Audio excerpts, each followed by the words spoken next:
Better put that recording on too.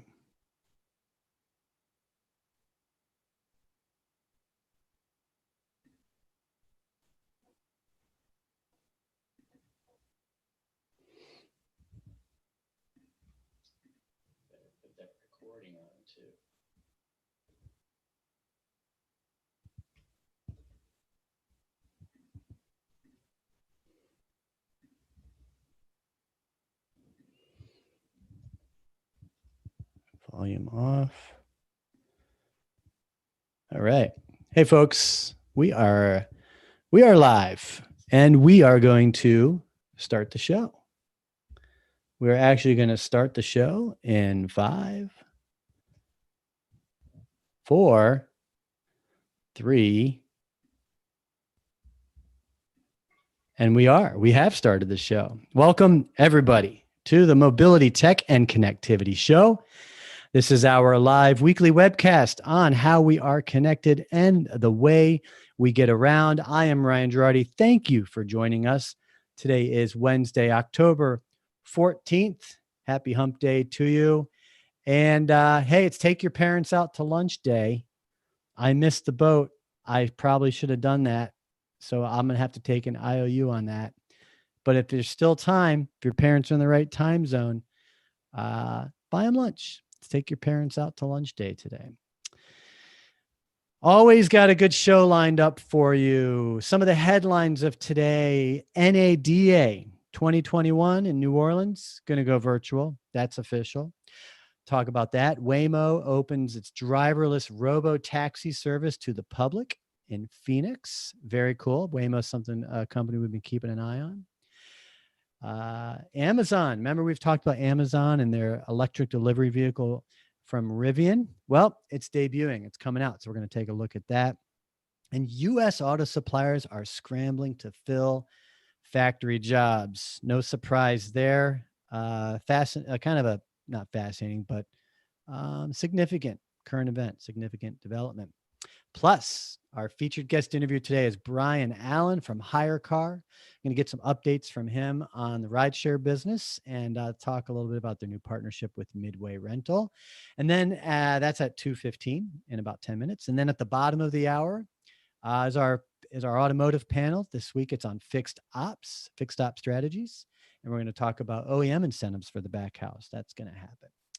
This is streamed live, as I said, on our YouTube channel. So if you're here in the live chat, say hello. Let us know you're here and engage with us. Well, Jay and myself will be checking. Jay's my co-host on the show, if you don't know. And we'll be checking the live chat. There's Jay right now as we speak, getting microphone and camera. What's up, my friend? Check. What's going on, man? Great to have you here. Happy Wednesday to you. Happy Wednesday to you. Thanks for having me. Yes. And I got some interesting developments to share related to Jay and his co-hosting. So we'll get through that. But just to finish that thought, the fixed ops panel is at the bottom of the hour at 2:30 Central. And we have Ed Roberts from Bozard Ford and a new panelist today, Tully Williams from the Nilo Company out in San Jose, California. If you're watching the recording, leave a comment, let us know, hit that like button, make sure you're subscribed, press that bell icon. We do record this and then we feature this on the AutoConverse podcast. So you can always search AutoConverse, all one word, on your preferred podcasting app. And hey, if you are not already opted in to our SMS code, get out your phone now, text the keyword AutoConverse. That's all one word, AutoConverse. Text the keyword AutoConverse to 64600. Why would you do that? Well, because we'll text this show to your phone. And we have over 100 people that are opted in for that. So shouts out to those. If you are here because of the text and you're on the live chat, let us know that too. Let us know that you are here because of the text. I put that in the live chat as well. I am going to place a link in the live chat to today's agenda as well. Let me go and get that for you. 1 second. Where is Ed Bozarth out of? It's Bozard Ford. They're in St. Augustine. Right, Florida. That's what I was thinking. Yeah, Ed Roberts is the fixed ops director, and he's our dealer advisor for the fixed ops discussion group program that we do here on AutoConverse. So I think Ty was asking that, right? Yeah, Yeah. he So was thinking Bozarth Ford, but it's is it Bozard. Bozard? Right. Bozard. So, hey, sorry I couldn't make your show last night. Yeah, I know you had What? Ty and Mike Phillips up Unbelievable. there. I had some Little League baseball to take care of. Sweet. Yeah. Oh, hey, real quick. I was going to ask you, for those that are here on Zoom, backstage, as I call it, we're getting started. We got Brian Allan coming on in about 10 minutes for today's interview. So, Brian, I see you're up there. Hello, Brian. I'll bump you up to panelist once we're ready for that. So just be ready. And then Ed and Tully, who are on our panel at the bottom of the hour, same deal. I'll bump you guys up to panelists at the bottom of the hour. So enjoy the show. Jay and I will talk for a few minutes, and we'll get started with the interview. So, yeah, any key highlights from yesterday? Well, I see Ty is in the live chat, and it was the Cars on the Move on Auto Transport Intel. That was the show. So we were talking about, how we got started with Cars on the Move, that Ty already had a company called Cars on the Move, moved it into content, connecting dealers, auctions, and carriers, which, Ty, if I'm correct, I think we were traveling for a trade show when we came up with kind of that catchphrase and that focus. The thing is that, I drew it from what he said this last night. Ty has been focused on relationships between carriers, car dealers, and auto auctions for years. That's how he built his business. So Now Cars on the Move is the next part in his journey on doing that. It's cool. It was a cool show. Cool. And Mike Phillips was up there. He's a pro, so he's always good to have on the show. Right. Yep. Yeah. Well, and Mike likes to talk about the way that he knows that it's important for a carrier to know when a dealer's buying cars, what's going on. Just as a dealer wants to know, where are my cars? A carrier that works for a dealer wants to know, where are you buying today? What's your schedule? How many are you buying? So that relationship is symbiotic. And I forgot to bring this up. Here's yesterday's show. I see Mike there. And then who was the other one on there? That's Ken Clark from C4 Auto out of Oklahoma. And so Mike and Ken are both dealers talking to Ty about Cars on the Move. And there's me, hitting buttons and focusing and whatnot. Oh, and the mouse landed on my head just like a fly might land on a vice president's head. Every time I watch that little piece, I was like, how did that happen? That fly just showed up right there. Oh, I know how it happened.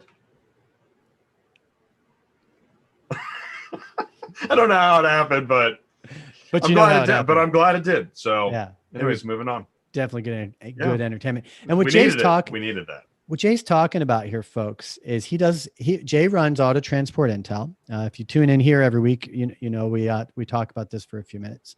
He runs Auto Transport Intel. His main show is Tuesday nights live, but on Fridays he does a 30-minute show with Ty called Cars on the Move, and we together have launched the Cars on the Move monthly roundtable. So if you're in the dealer side, if you're on the auction side, or you're a car shipper, you want to be tuned in to ATI, to Jay's channel, but you also want to get registered for the Cars on the Move roundtable. It's a monthly roundtable focusing on auto transport and growing your auto transport business and connecting dealers with auctions. And that is one of 8 different programs that we run as part of the Auto Retail Marketing Mastermind program. And today on this show, because every week we feature a panel, today is Fixed Ops Strategy. So if you would like to be, look, I have Tully's name in there. If you'd like to be on the panel, it's not on the panel, but participate in the panel here on Zoom, then get yourself registered right now. Get yourself registered. The link's in the video description, and you can log in here on Zoom and participate in the Q&A. So that's up there as well. So, hey, let's get into some news items. We got 5 minutes here till we got to bring Brian on. But in the news, the National Automobile Dealers Association announced this week or last week that it's going to make its annual convention completely virtual, and it's moving it to February 9 through 11, which is Tuesday and Thursday. And they're not going to be in New Orleans. So not a unexpected move, but Jay, I got to say, it kind of saddens my heart when I hear of these main big events having to go this direction. And it saddens me just because I think of the economic consequences it causes on that local area that they're counting on this. I didn't think there was any way they were going to be able to do New Orleans early 2021. Whenever that was announced, I thought, I don't see how that's going to happen. I wouldn't even announce it, actually. That's the thing, is that, sometimes when we see, like that announcement that it's going to be February virtual, well, what else were they going to do? Given what's going on. So that's my question is, so when the planning was being put together originally, I don't know. I wish somebody had said, sir, nervously, I don't know if that's going to happen. Didn't anybody do that? I think these companies are making a mistake. I think there's better ways to go about it than going all virtual. Look at sports.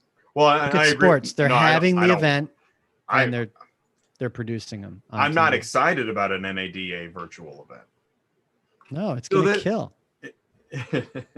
It's going to kill it. Look, somebody left a comment on the article.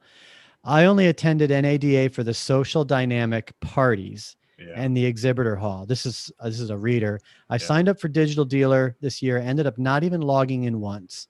It was hard to set aside time while actually being at work. I couldn't just lock myself in the office to watch videos while somebody needs this and somebody wants to do that. And that's going to be your typical scenario. And on that, I mean, it'd be great to, what is the research and the findings of how people are tuning into Zoom conferences. There's almost one a week now. And there was something that I was tuning into, and I was tuning out and in and out. And so that's the problem. At NADA, when you're walking the halls, you may get tired, but you're still there.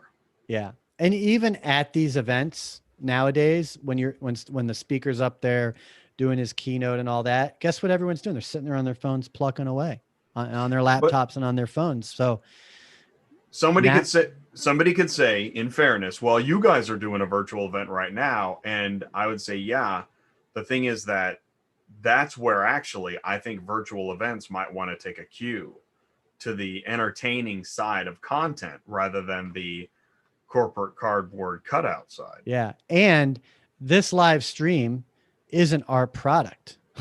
Our product is the same thing you get at events. It's relationships, it's networking, it's business development. That's the product. We just don't force it into a 5-hour multi-day 5-hour-a-day function, which is exhausting. It's exhausting to be at the events themselves. But I mean, I look forward to when NADA gets normal, goes back to people, seeing people. We were talking about last night. Do you know Jason Garris? I know him by name, but not personally. Exactly. Okay. So he was talking about next sale app, social media, leads, connections, thank yous, customer videos, etc. And I mean, he's really made me think, I loved handing out business cards. Is that going to be a problem moving forward? I like it. I actually like that. I don't miss having to do something with them all. Well, no, but how am I going to manage everybody's e-business card? I have no idea how I would manage all that. That's what a CRM is for. It's a whole different thing. You can't, it's a whole different thing. It's different. Anyways, lots of questions. Yeah. So that brings up a lot. Look, we're going to bump I'm going to bring Brian on this panel so we get started with his interview. And then we'll come back to the news items later. We'll look at Amazon's electric delivery truck, and we'll talk about Waymo. And we'll get into there, but let's get Brian on. HyreCar is a car sharing marketplace for ride sharing and food and package delivery services. Recently announced a partnership with Midway Car Rental. HyreCar's platform will increase utilization of Midway's inventory to take advantage of growing opportunities in commercial vehicle rentals. And Midway is the largest privately held rental car agency in Los Angeles and a part of the Hankey Group, which has 8 rental locations in Southern California. The group's interests include automotive, financial, tech, insurance, real estate, holds over $9.5 billion in assets. Mr. Allan, welcome back to the Mobility, Tech, and Connectivity Show. Great to have you here. A great place to be. And yes, I just would echo Jay's statement for those who saw it, that I'm certainly going to miss NADA this year coming. And the spontaneity and serendipitous meetings of people, frankly, are what I really enjoy. And that you just can't have on mass type Zoom meetings with Digital Dealer and all that. So I can't wait to get back into the real world. That's what makes this business so fun. But your event, this type of event, is great. It allows us to communicate. So thank you for inviting me back. It's great. It is great to have you here. Brian was on, I think it was about a year ago.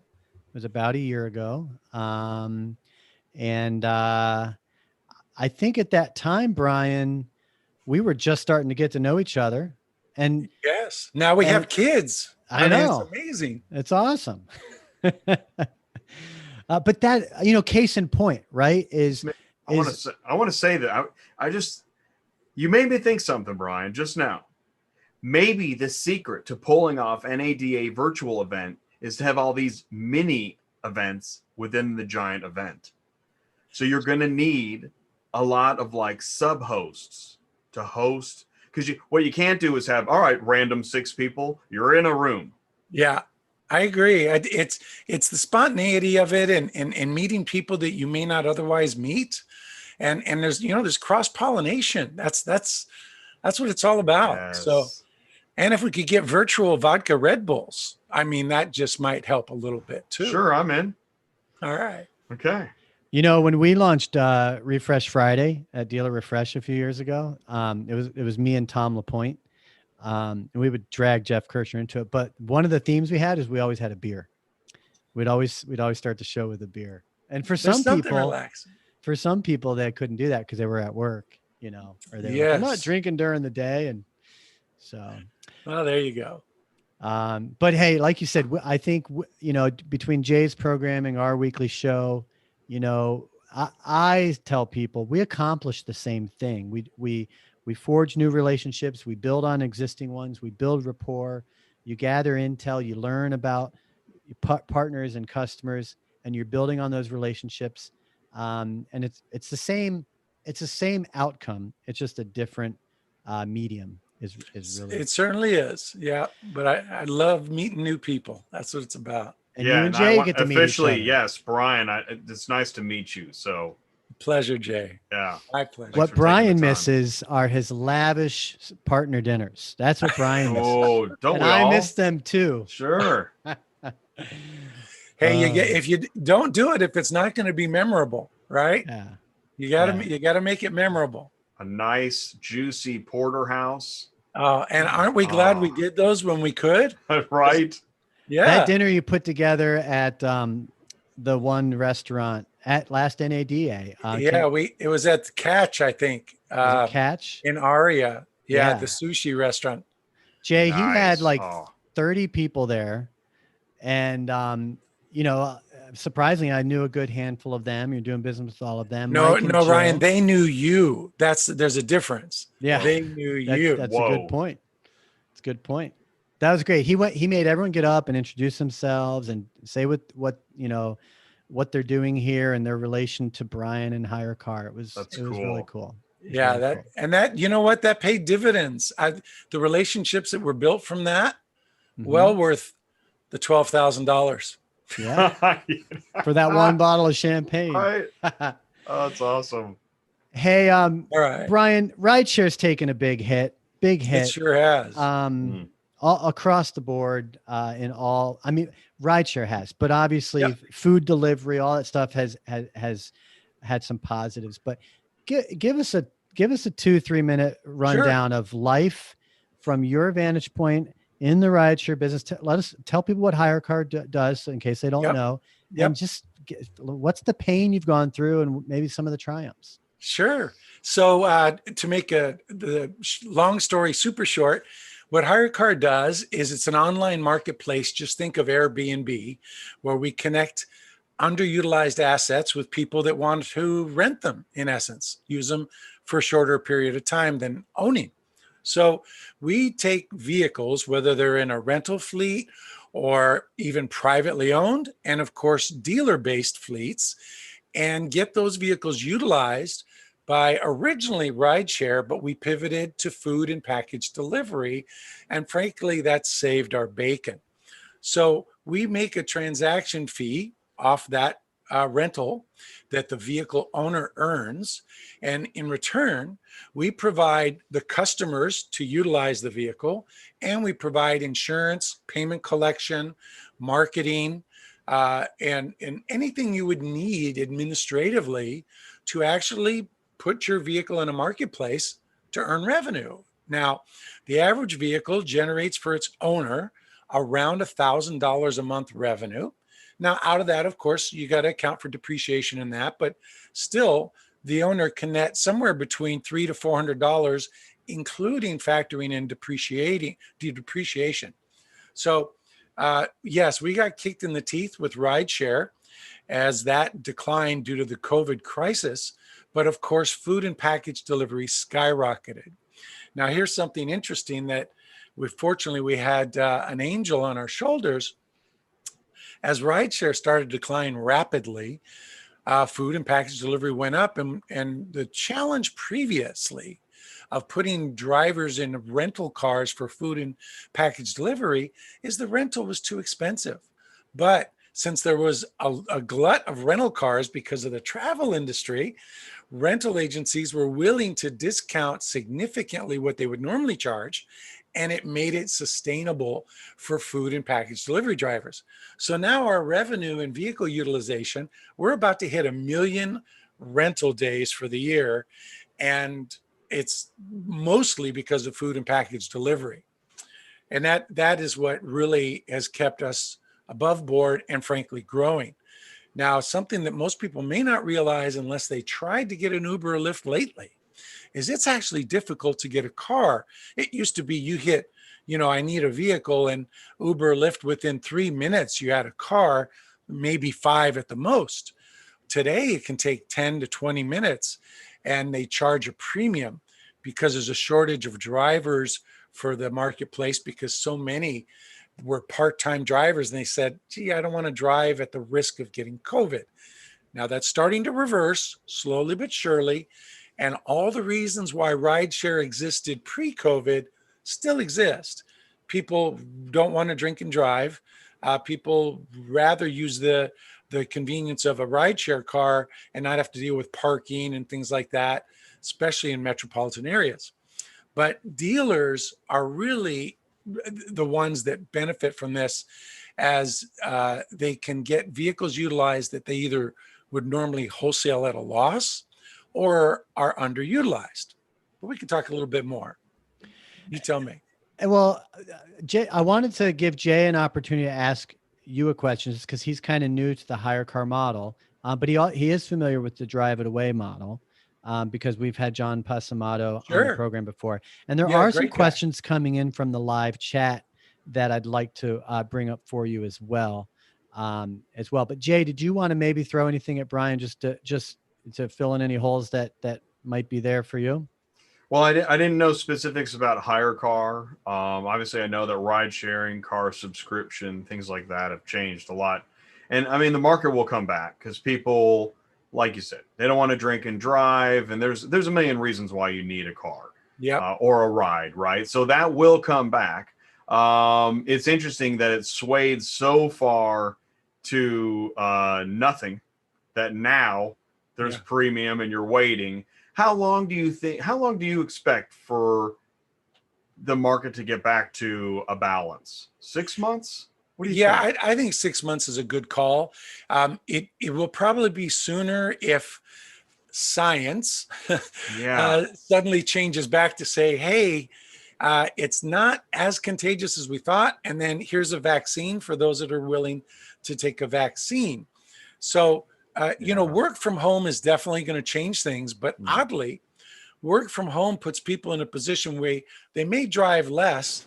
And if they have 2 or 3 cars, liquidate 1 or 2 and just the family shares one, because they're not driving to work, or they're doing it only once or twice a week. For example, at HyreCar, today our offices are closed in downtown LA, but when the times I do go for a sporadic meeting, I take Uber down there versus my own car and paying $55 a day to drive or to park, excuse me.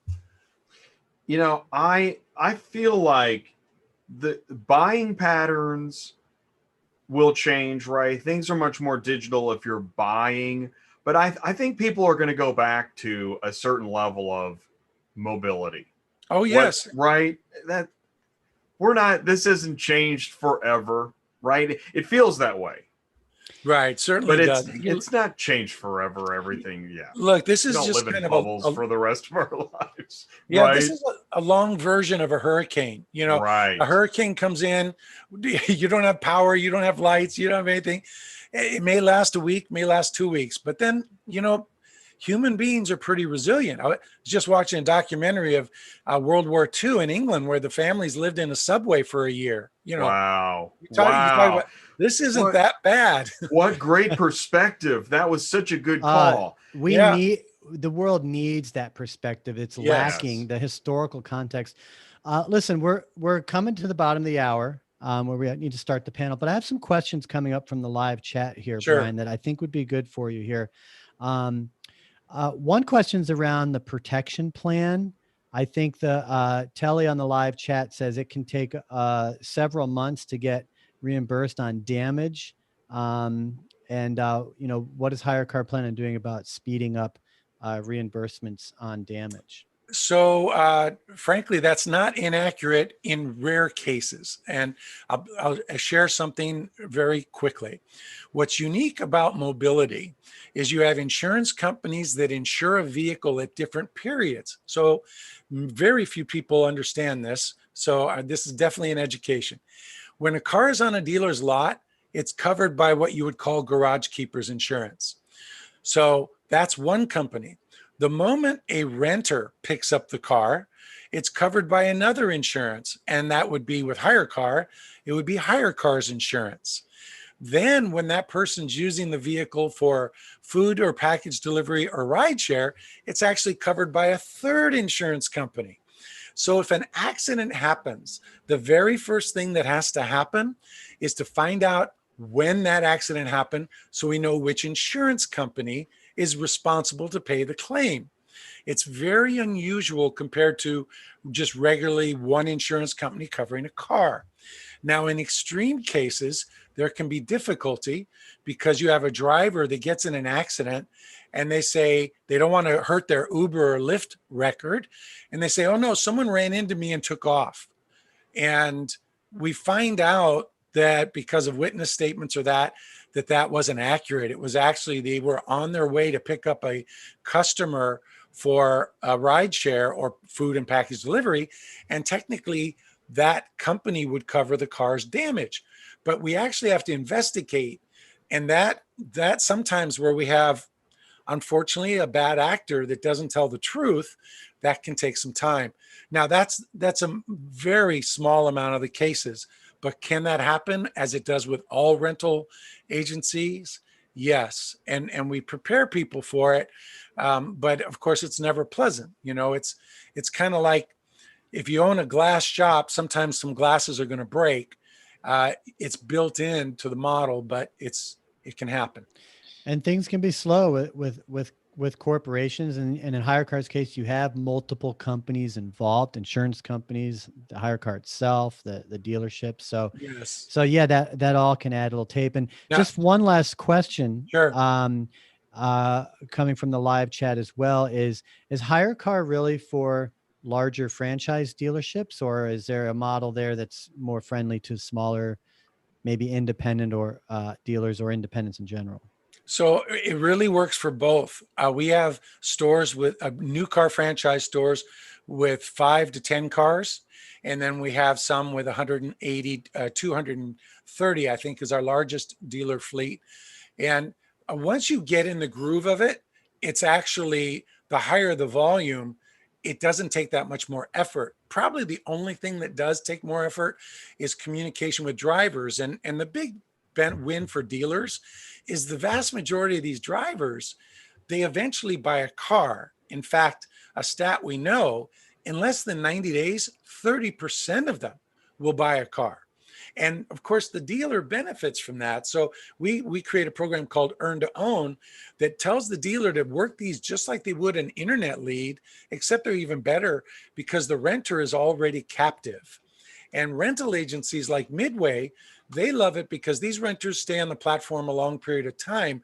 They're not turning cars frequently. So they're out 30, 60, 90 days. And you may be aware, rental cars agencies, their expenses are every time a car turns, they have to wash it, gas it, and maybe maintain it. And today they have to sanitize them. So rental car agencies are approaching us because they want longer term rentals, less turnover expense of the renter. So it's a great opportunity. And there's one thing I want to address.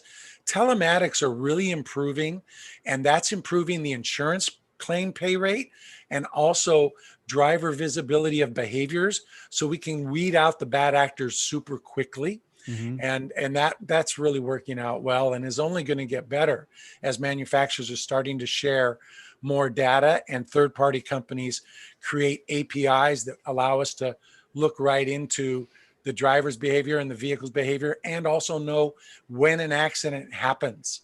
So that eliminates a lot of claim delays when we have that information.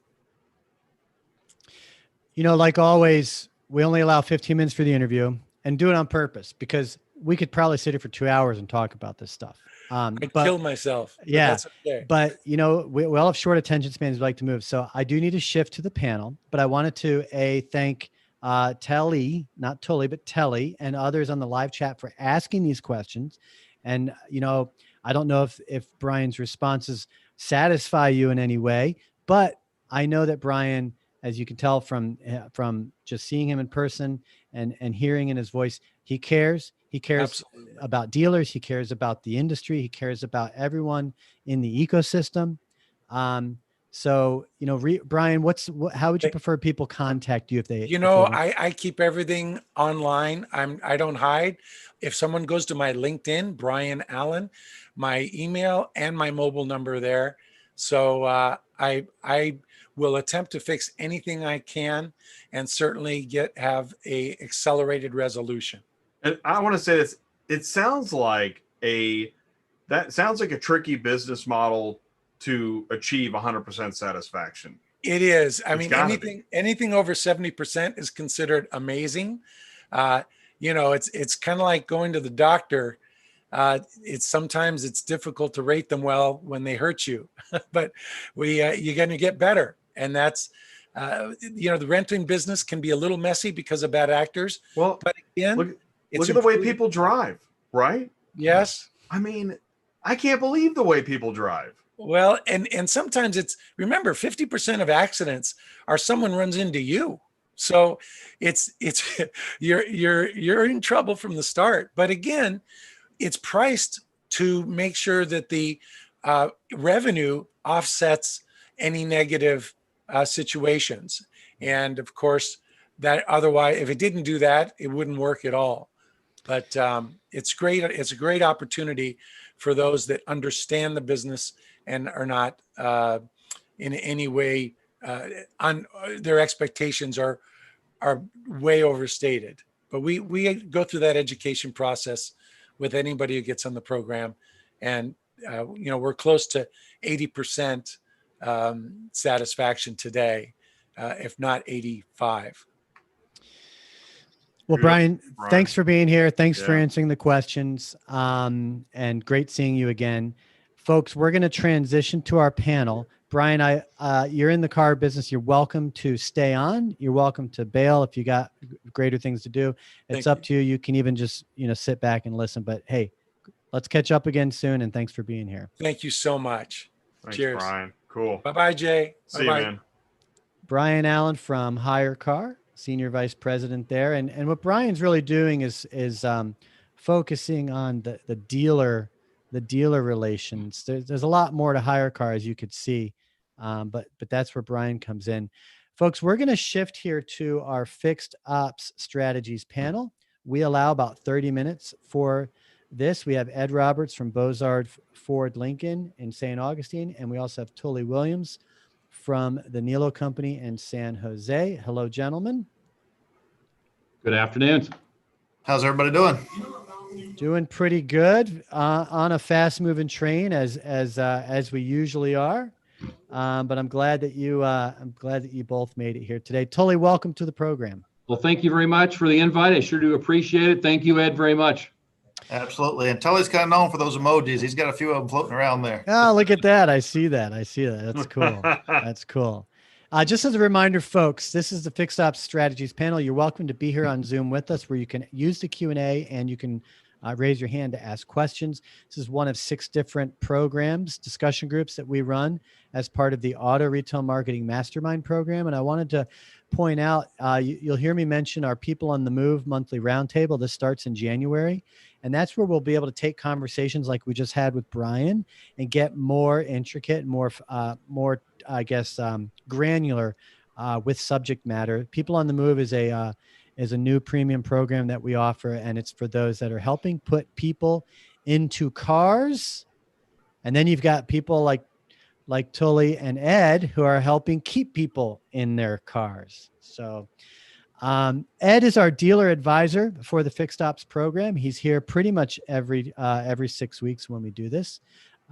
So he's a regular to the program. Ed, I'd love to get an update from you just on last time we spoke. It's been almost 2 months. So maybe give us an update of what matters most to you. Well, since the last time we spoke, we have finished our project next door. We have opened our Lincoln showroom. We built it's an entire dealership, but we broke it up into phases. So we've been in the service end of it for a little over a year now. But now we got the Lincoln showroom opened up, and in the corner of it, we built a restaurant, a full restaurant that serves breakfast, lunch, and dinner. It is a themed restaurant, old service station themed restaurant, and it just happens to be called Ford's Garage. So it's very themed around everything Ford. So if you're not a brand loyalist when you get there, you'll at least have some brand consideration once you leave, for sure.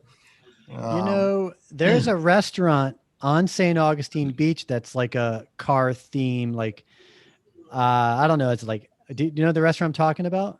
Gypsy Taxi Cab. Gypsy Taxi Cab. Yeah, I stopped and had burgers there. It was like a tropical storm in the late fall or something. But that's what made me think about it when you were talking about the restaurant at the. So this is that on steroids. This is very similar to like what a Hard Rock Cafe would be as far as the theme piece of it. And I need to kill my phone there. All right. And Tully, why don't you take a moment, introduce yourself and just give us an update on, where you're at in the business. We're going to talk about the OEM incentives for the back house. But maybe just introduce yourself and give us an idea of what's going on in your world. Well, I appreciate it so much, Ryan. So Tully Williams, I'm from the Nilo Company out in Sacramento, California. And the Nilos have been in business for 99 years, and we're on our 100th year starting next year. So we're super excited. Awesome. I think that when you look at what's happening in the industry with COVID, it's really shifted a lot of our business strategies and fixed, and we've actually, I think, are better for it. And I think that we are seeing, finally, we're getting back to probably year-over-year growth in an overall strategy of a lot of our stores. Some stores are always going to have those spikes, but you're going to start seeing a lot of the stores start coming back. But customer service, as I always like to say, we're in the repeat and referral business. We have gotten much, much better at it because of COVID. And I think that's happening for pretty much every dealer and a lot of businesses. We've all tightened up on a lot of loose ends, things that we could get away with that you can't anymore. But mostly in how we communicate with our customers. Correct. And I think we've gotten better at it. And of course, we have great vendors that help us with that. And I think those vendors have gotten better as well. But, when you get lazy and the stores are busy, all those little trinkets kind of go down and you stop using them. And I think now all of a sudden when all of a sudden the world comes to an end. The stores that were keeping that process going succeeded well, and all the other stores played catch up. Mm-hmm. Now, Ed, you've been on to something over the last couple of years that is really catching a lot of attention. You've got, I guess you call them your mobile service vans. For those that are unfamiliar with that, why don't you explain what you're doing, and then we'll get into how that's evolving with your manufacturer. So Ford Mobile Service, or Bozard Mobile Service, is a huge element of our business now. We have 2 trucks. Before the week's out, I'll place an order for a couple more, probably 3 more. But it is the Amazon of service. Amazon delivers the storefront to us, but not the entire storefront. They deliver exactly what we need, and that's exactly what we do with our mobile service. We deliver service to your doorstep or to your office or wherever that may be. We take away the inconvenience. There's nothing convenient about getting your car serviced, whether it's routine service, whether it's repair, whether it's getting a part put on that you ordered. There's nothing convenient about service. So we're bringing that level to it. And like Tully said, COVID has forced us all to get back in touch with our customers. Any element that you can do that, customers embrace it. And we have we brought some emphasis of that through COVID. And it really has expanded our mobile service, because instantly we was able to adjust, and rather than a customer having to go out and risk getting sick, going to get their vehicle serviced, we come to them, take care of them. And I want to share something, but give us an idea of what kind of volume. You have 2 vans that have been in service now, I think for about a year. What kind of volume do they handle, and how does that compare and contrast to the rest of the service department? I broke them down, and this will hit Tully's sentimental spot, because Tully is all about data. And I broke these things down to what does it cost per day. I have 2 people on them. And I need to turn 3.7 hours a day if I don't put any parts on for these things to break even. So I have to exceed that. So that's all the guys are bonused or Per has tech? levels of a pay plan. Yes. 3.7 hours per day per tech. The van needs to turn 3.7 hours. Oh, okay. To break even. To break even. It's $472 a day for me to make that van roll. And if I turn 3.7 hours, I that's my break even point. Okay. So taking that a step further, the vans generate about $20,000 of business a week. Not a piece, combined. But we have scheduled stops with different municipalities. We have scheduled stops with different fleet companies. Our scheduled stops are 3 days a week, and then 2 days a week we take care of customers. I believe there's more opportunity there, and that's why I need more vans, because I want one van to cover an area south, and one to cover area north, and then I can keep them more centralized and hit more stops with them rather than run them back and forth. Mm-hmm. So we have a strategy to hit more of that, and I think we can increase the value of these things to about $15,000 a week. It's not what you would get out of a service bay, but I believe that it's business that we wouldn't normally get in some cases. But more so than that, it prevents a customer from looking outside of our brand when they need to replace that vehicle. That's the first thing that came to mind as you said getting more. I was like, but you're retaining business that you might lose. Now, Tully, are you doing, do you have anything similar at any of your stores? No, we do a lot of luxury brands. So we are getting into the pickup and delivery mode. And so we are offering free pickup and delivery at most of our stores. And COVID kind of pushed us into that. But we're trying to create that environment where we come pick up your car, drop off a loaner, do the walk around of the car, offer the declines and so forth at the customer's house, bring the car back, fix the car, have the opportunity for customers to say yes on technician recommendations, and then bring that car back. So our stepping stone is into that pickup and delivery. And then, when I always look at pickup and delivery, who really wants to say no to that? I mean, how many people really want to go to the dealership? And I think Ed point out is that we don't want anybody to defect. And I like to call that repeat and referral business, because that's what we're truly in business for. And as Ed knows, and I know both, is that we on a daily basis sell 4 things at a car dealership. We sell cars, F&I products, parts, and most important, hours. And we want to keep those retained customers.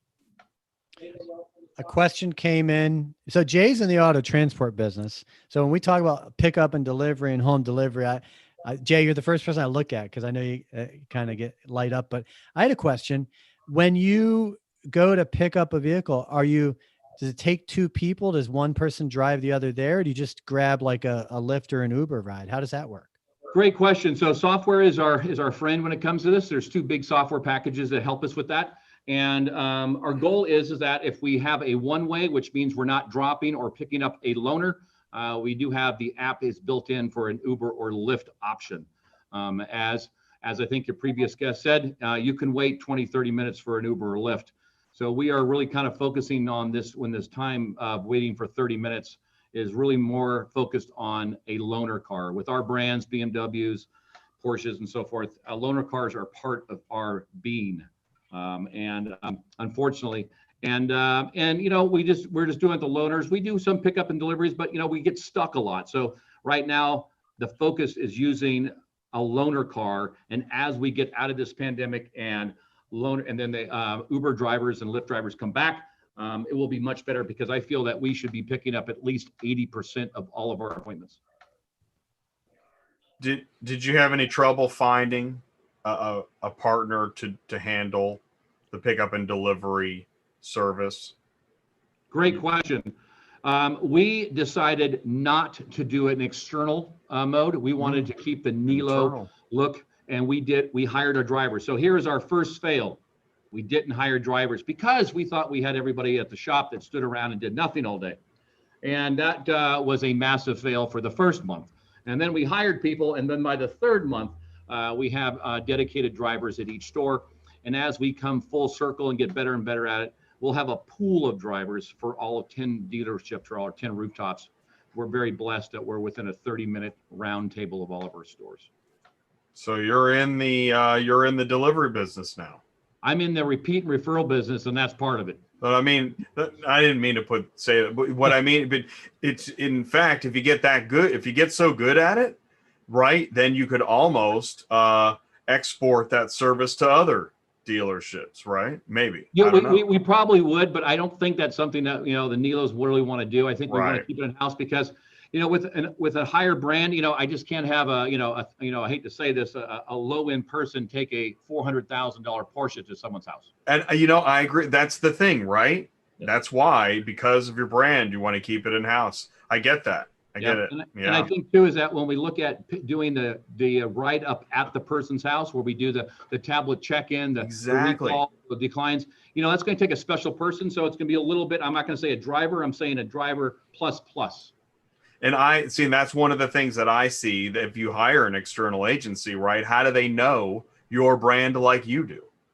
And they don't work for us, right? They don't work for Ed. They don't work for Tully. You know, they work for whoever. So there's no loyalty, right? Their loyalty is they don't get fired tomorrow by the company that delivers them. So I think that we can have the loyalty for us, and we have won the best workplace 27 times in the Nilo history. So our goal is that culture, as you know, Ed can tell you about, I'm sure many times, culture is what it's all about. And culture and our drivers is part of the deal. It's us to make us successful. Do you find that you're repurposing employees that already worked for you, or are you hiring to build this force?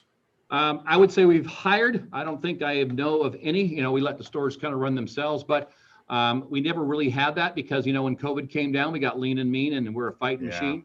And we have, I think most of the stores have hired, you know, 2 to 3. You know, some of our BMW store, you know, probably hired 3, and some of the other stores hired 2 to start. And then we'll see what we want to do. Right now, we're still, you know, in that experimental stage. So we've done it for 6 months. And you say, Tully, 6 months is not an experimental stage. Yes, it is. And we want to get that update because here's the deal. What happens when we have better pickup and delivery, better repeat and referral business, but also we also get an uplift on the ticket. One follow-up last question is, are you figuring out who is a good fit for this type of work? Yes. You know, when it comes to work, you mean as a driver or as right, as a driver. Yeah. You're looking for that positive attitude because we're now asking the customer not the driver to go to the customer and say, where's the car? See you. We're actually going to the car and say, hello, Mr. Customer. I'm here from, you know, Nilo BMW, Sacramento. We would love to pick up your car. I have the loaner for you. Let me take pictures of that. And also let me take pictures of your car. I see you have 45,000 miles on it. Let me put that in the system. I see that you're Your magic key says you need this blank, blank, blank. And also, by the way, you had declined brakes on something of last visit. Would you like to do those today? Yes or no? And then push done and say, your service advisor will probably give you a text here in the next 20 or 30 minutes. And I can't wait to drop your car off when your car is complete. That's not a driver. I agree with you. It was a great answer. Great stuff. That's an experience, not a driver. Yes. Absolutely. Ed, right, spot on. Hey, Tully, Totally. one of the guys are asking questions what is that emoji behind you there? So that's my cool emoji. I've been very blessed with emojis. So, I have my crying emoji Wow, look at that. there. But who are they though? Those are me. Our marketing department, I yelled really, really loud when they started sending me these things. So I got 54 of them. He does have the same hairstyle. Yeah. So every day I send my daily email out for fixed and variable. I always have my emoji tied to it. There you go. Based on my things. I got the angry face. I got the happy face. I got the COVID face. I got the holiday faces. It's a lot of fun. Hey, we have 10 minutes to go on the panel. We'll extend it a couple of minutes because we got started a little bit late. And I do want to shift into the OEM incentives program. But Tully, a question did come in when you were talking about that customer experience. And the question was, have you always thought this way and put in place that importance, or is that kind of a newer development? And I know that the context of the question is, it seems to be the rhetoric now. Oh, it's customer experience. Give the customer the Amazon effect. It's like, where were we 5 years ago or 10 years ago? So, well, I would have to say that I have always believed in it. I think the way you tell a good store that truly believed in it is the culture of their store. If your store is a grinder store, you're going to grind the customers. And then they wonder why we have to sell 4 billion cars to get 10 people to come in the door every day. And look at what Ed has done at his store. And look at stores that have great culture. What they have is their retention of their customers is at the highest level. And when you look at really what the factory wants us to believe, and the reason fixed is now the new thing, is they realize that if we keep them happy in the shop, guess what happens? They buy another car. What a concept. And I think that we have seen stores that have always believed in it. And now we see with COVID coming in, we're seeing better, and we're getting better as an industry. And I think Ed and I are cheering on. It's about frickin' time we got it done, right? Absolutely. Keeps the circle of life going. Absolutely. well, good. Let me just check for some questions. Love your passion, Tully. It's awesome. It is awesome, isn't it? Yeah. Ed told me everything, taught me everything I know. David on the Zoom says the same thing. We've always believed in customer satisfaction, keeping them happy. COVID has made us better. Yep. So let's do this. Ed, in our last conversation, I'd asked you for, what's new developments. You had mentioned that Ford and even some other automakers are now incentivizing dealers to go the route that you're going with mobile service vans. Can you fill us in about that? So Mercedes is stepping into mobile service. They are the only other manufacturer that has a program now that they are offering, but BMW is trying to step into that. I've had some people call me from there and ask different questions about how we do it and this, that, and the other. So it looks like the higher lines are stepping into it. We've been working with Ford to introduce that to Lincoln as well, because from the Ford standpoint, we haven't been doing it for them, but we have, but not from their standpoint. But we're going to introduce it to Lincoln as well with a different color vehicle and just some different things. I didn't think it brought experience. I said we don't need to bring experience, we bring convenience. You can add the experience to the convenience. The convenience is what customers look for more than anything when they look for something like that. It's getting their time back. So I think we're going to see it come more widespread over Highline. So they're going to be reaching out to Tully here soon. So I know he has some BMW stores, and that looks like who's going to be the next one to step in there. But I think it's going to be the wave of the future. It's these massive dealerships, and that's one of the reasons why we put this restaurant in the corner of it, is you got to do things to make them relevant going forward. And we're going to drive traffic with a restaurant here, so it'll make us relevant for a little bit longer. But ultimately, these big old monsters are going to be a thing of the past here soon. Do you not consider Lincoln a luxury brand? Lincoln is a luxury brand, yes. And Okay. we are bringing that to mobile as well. So then, Tully, let me bounce to you here. Are your manufacturers in incentivizing or involved with you in any way around, like you said, pickup and delivery? Well, Ed's spot on. BMW has been talking about it. We don't know what the program is like, but we believe that pickup and delivery and a mobile service is a necessity. So we will be jumping in feet first. Our Jag Land Rover stores, we have 2 of those.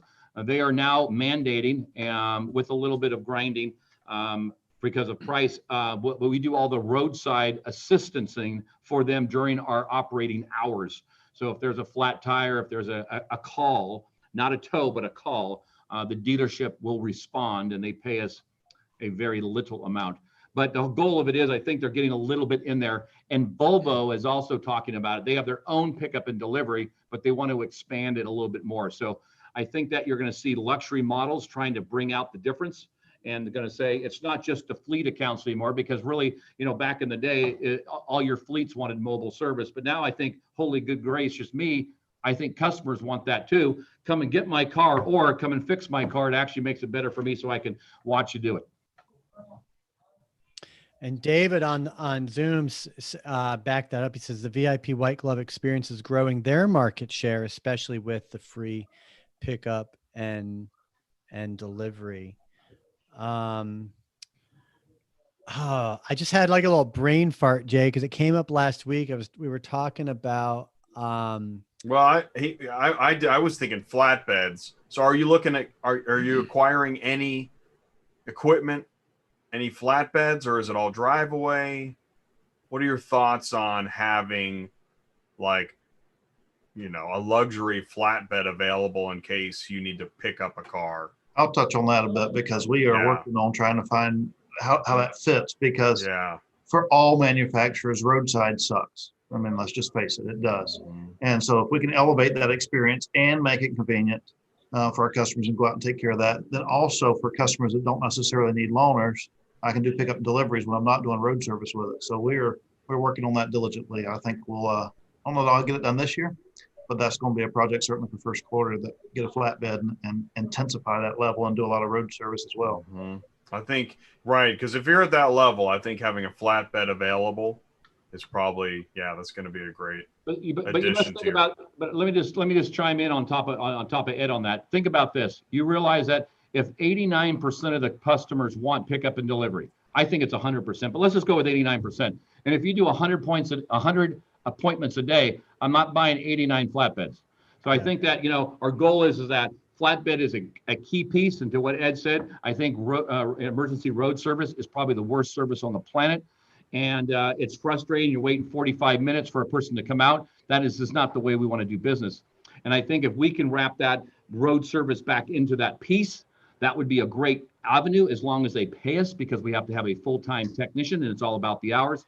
But I think that the whole package, to what Ed's saying, we have mobile service for those customers. We have pickup and delivery service for those customers, and luxury brands are probably a little bit more at that. And then if a car needs to be towed in, we're going to tow it in. And of course, now you're going to have your best tech, or the name that you trust the most, the Nilo brand in our case, come out if your tire is flat. How much better does it get than that? Well, let me ask you this: why do you need a luxury flatbed? Do you need a special flatbed to carry a luxury car? Well, purchases are low. You got to, you look at low cars. They got to sneak on there. Right. You need something good, and it's part of the brand. Correct. So you've got.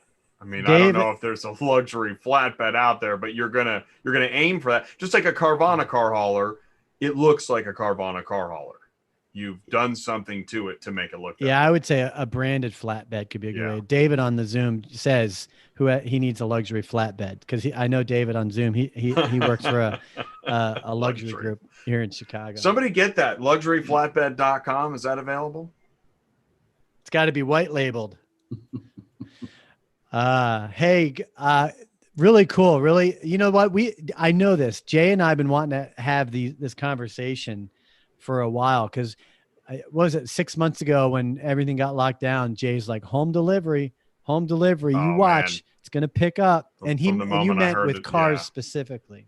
Yeah. And I like on Ed's comment about brick and mortar, just as banks are trying to figure out how to also be coffee shops or otherwise, I think many brick and mortars are looking at what's the future of our store. So I think that's a great way to think. Ed, you mentioned you guys put up a restaurant in the new Lincoln store, right? Yes. Now, you had planned on doing that prior to the pandemic, correct?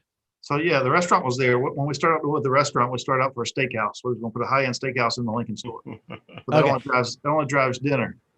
And that's so then we started looking at it. So when I say it chases a theme of Hard Rock, it was going to be Hard Rock or Forest Garage when we chased it. But yes, we did that that was planned way before, but truly to make us relevant, because the relevancy of dealerships has been going away long before COVID.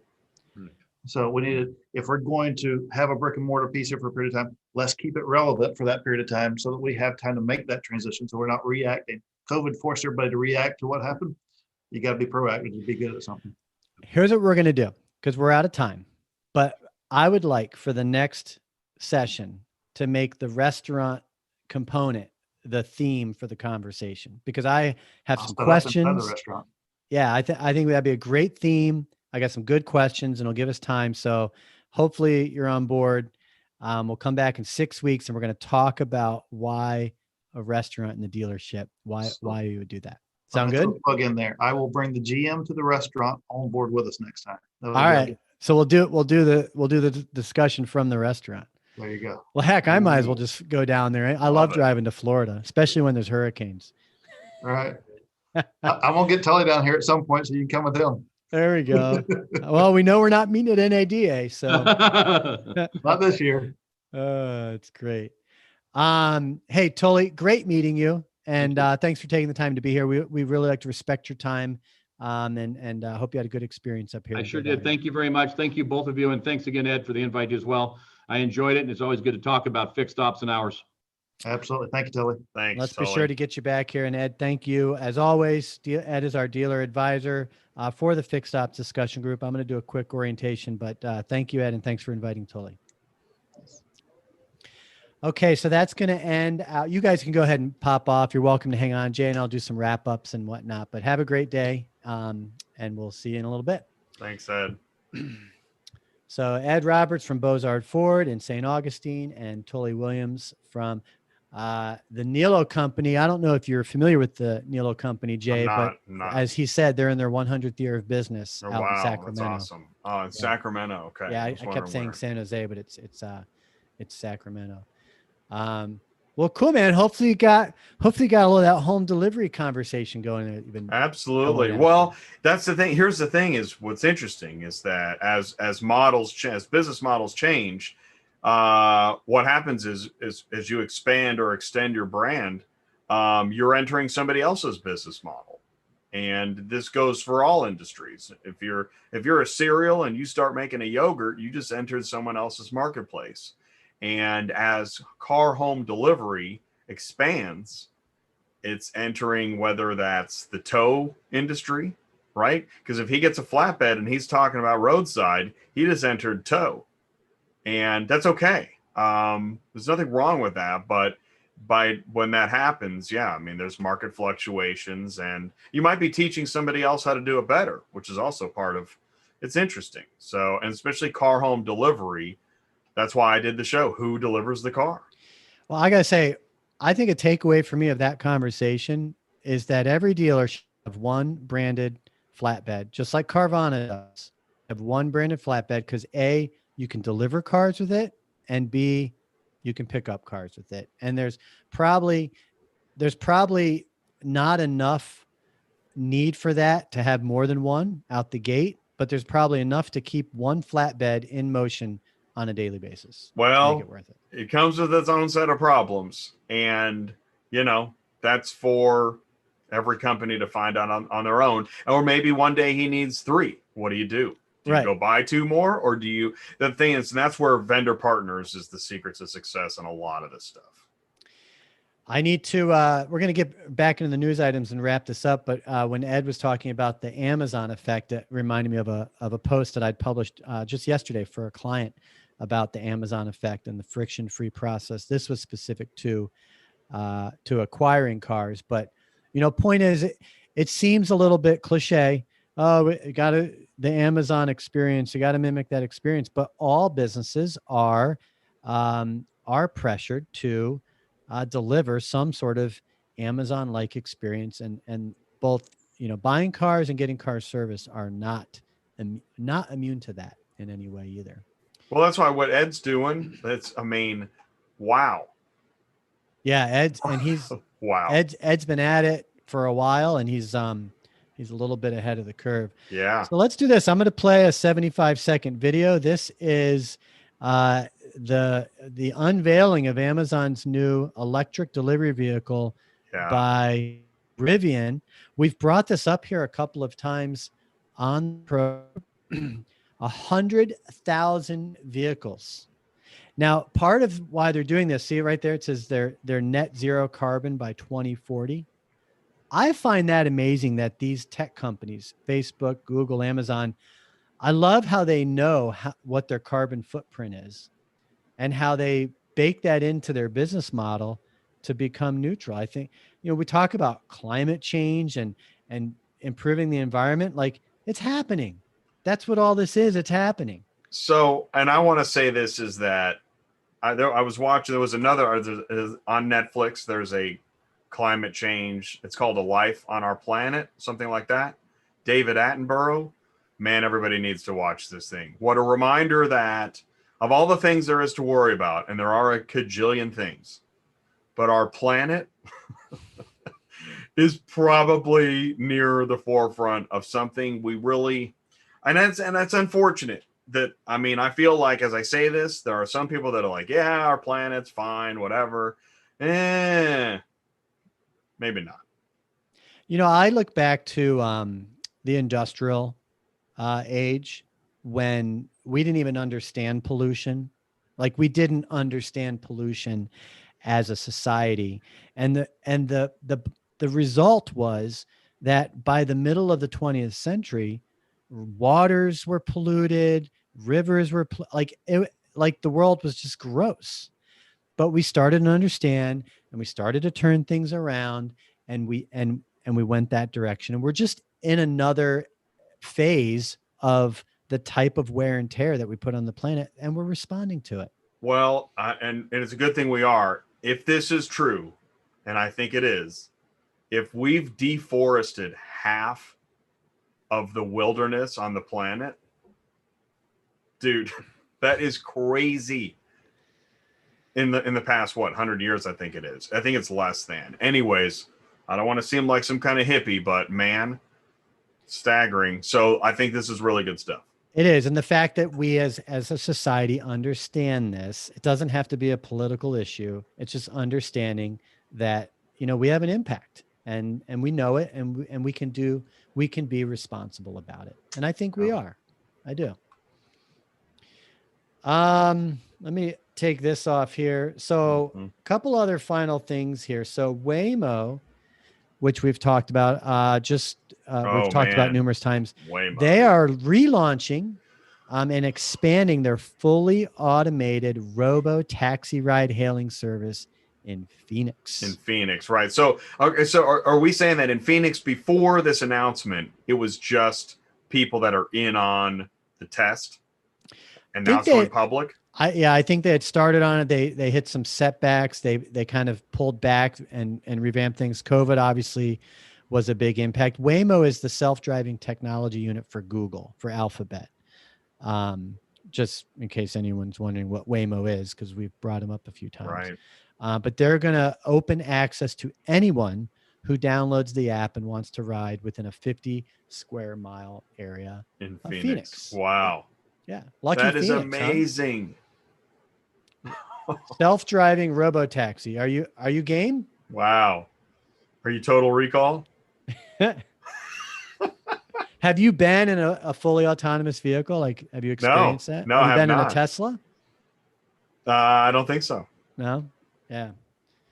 I have, and it's really hard to get your mind wrapped around what's going on.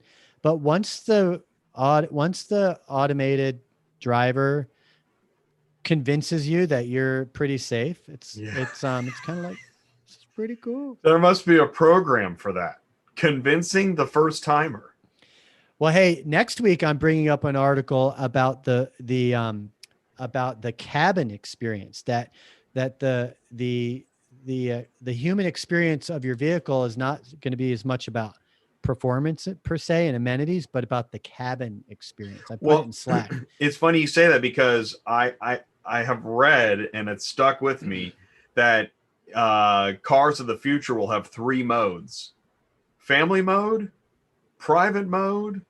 I forget what the other one is, but this is Sport, like race mode. Well, no, it's not the mode of the engine performance. It's the mode of the interior. Right.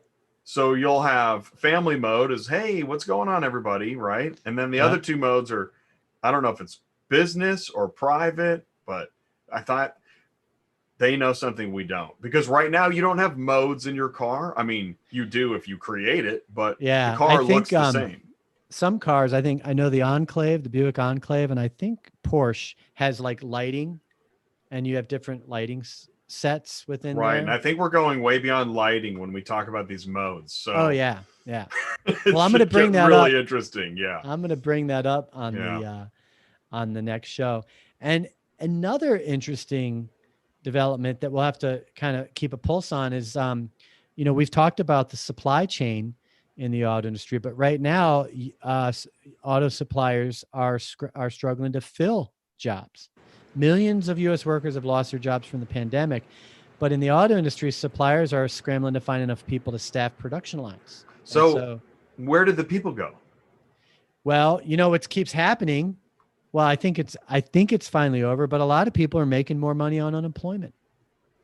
Oh, boy, you don't want that. Yeah. Mm. So now they have to boost pay. Now these manufacturers have to boost pay to fill job openings because people are incentivized. Wow, that's interesting. Yeah. So that'll be an interesting development to keep an eye out. I'm glad I don't work in economic policy. Well, hey, I don't know about you guys, folks, but if you haven't heard, 13 people in Michigan were charged with plotting to kidnap Michigan Governor Gretchen Whitmer at her vacation. Only 13? Okay, that's not funny. But somebody was thinking it. They got charged, like right. Like it was a militia group. Am I able to make that joke? Do I need to be concerned? Is there a knock at the door? Listen, my point, Governor Gretchen Whitmer, she has made a lot of enemies in the past 6 months, right? That's no secret. Mm-hmm. But what was their plot? Do you know? What was the, I don't know. Wolverine Watchmen? Wolverine Watchmen. Yep. They're like a militia. Wow. They're a militia. Oh. Yeah, militias. Mm. Crazy. What's Boogaloo Bunyan? What is that? Is that one of the guys' names? That's one of the guys' names. Boogaloo Bunyan. Yeah. Not Boogaloo. They say Whitmer had no checks and balances. Hey, listen, Whitmer came out and basically said, you're not allowed to leave your home pretty much under any circumstance. This is what I'm talking about. And you're not essential, etc. I mean, right? Yeah. She did go pretty far. I mean, people showed up at the Capitol ready to hang her. That's why I made the joke. Only 13. Yeah, I don't know what they were. That was my question. What were you gonna do when you capture her? Like, kill her? Exactly. That's my make her make pancakes. What was the plan? Yeah, kidnap her and then what? Right, they're walking towards the moment, and one of them, Boogaloo, looks at the other Wolverine and says, "Now, what are we gonna do? What do we do now?" Yeah. Like, somebody call Quentin Tarantino. I see a movie here. It's called "What Are We Gonna Do, Boogaloo?" What do we got? Hold on, I gotta write that down. What are we gonna do? Quote of the show. Boogaloo. You always. Hey, by the way, I have a video coming out with one of your J-isms. Oh, awesome, man. I I need to like collect them all and make just one big video of all your J-isms. Wow. The thing is, you have to know the context by which they're said. And sometimes it takes a few minutes to know what that context is. Right. Oh man, we never know when lightning will strike. Hey, let's wrap up. So next week, Jay will not be co-hosting. And then by default, Jay will only be co-hosting every other Wednesday. Yeah. But why don't you tell the world why? Well, so I got another show coming out. Auto Transport Intel is the car shipping business channel. Okay. And on the channel, I've got shows. Tuesday Nights Live was the first show. It was the only show for a couple of years. Then this year, we brought out the second show, Dispatching Live. And a show is a recurring event. Tuesday Nights Live every Tuesday, Dispatching Live every Thursday. Also added Cars on the Move every Friday. And I have seen that the DOT topic is very popular. It's a big one because auto transport is part of trucking. And if you're going to have a truck, operate, etc., there's a lot to it. Carrier compliance. Go ahead and scroll down a little further. We've done a few compliance shows on Tuesday Nights Live. Keep going a little bit further, and you will see there's DOT compliance. So now every other Wednesday, I'm going to be hosting, but your DOT guy, Brian Riker, you can go to yourdotguy.com. Brian Riker is a compliance expert, and he will be live with me every other Wednesday at noon Central Time for 30 minutes talking about DOT fundamentals and DOT in the news. There's already a news segment to cover. That's one of the other things. When it comes to the FMCSA and the DOT, lawmaking, legal updates are ongoing, and they're very involved. They affect hundreds, if not thousands of companies, tens of thousands, if not hundreds of thousands of operators. And there's a squabble. There's this perpetual squabble about broker versus dispatcher. Anyways, you will find all of that on DOT compliance, and we don't really cover that on the other programs on a regular basis. Right, right. So, folks, go to autotransportintel.com, click on that YouTube icon, and subscribe to Jay's channel if you're in the car shipping or hauling business. Even if you're in the auction business, go there. Carrier, dealer, auction, OEM. If you even think about car shipping, maybe you're shipping a car, this is the channel. This is the channel. And while you're there, go to ATI Insider and get signed up as an ATI Insider. That'll put you on the special VIP list and give you exclusive access. And you also get a complimentary, a free first talk with Coach Ty, who was up here a little bit earlier, not up here on the show, but on the live chat. Yeah. And you will also get a free session on the Cars on the Move monthly roundtable, which, as I've pointed out a few times, is one of several different programs in the auto retail marketing mastermind program that we run.